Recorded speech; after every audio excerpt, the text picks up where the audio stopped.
This video will serve as a tribute to Marc Prensky, who passed away recently. Marc was a mentor of mine and has appeared on this channel for a podcast. And he and I were meeting on a weekly video conference every week for the last 2 years or so. And he was also instrumental in persuading me to change the name of my Atom publication to Third Millennium Economics, because that is how he thought about the future. Just 2 months ago, it seemed like he was doing fine and had many years ahead of him.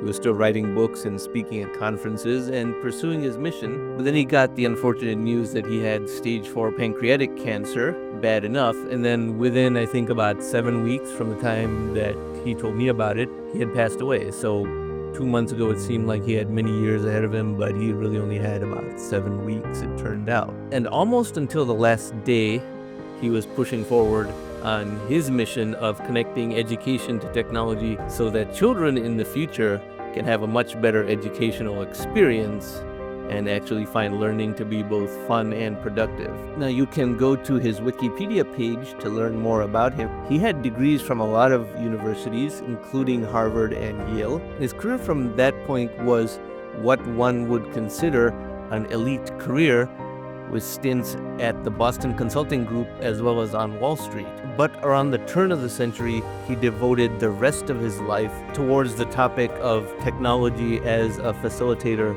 for education, and he's known as the creator of terms like digital native and digital immigrant. And here are a couple of clips from when I had him on this channel to discuss his work. Humans nowadays would seem superhuman to people just a century ago, obviously just because of the tools one has at one's disposal. But here's an issue. Let me inject something here, if you don't mind. The issue is that we are evolving intellectually. We are evolving in terms of the things that we can do. But we're not, humans are not evolving emotionally or affectively.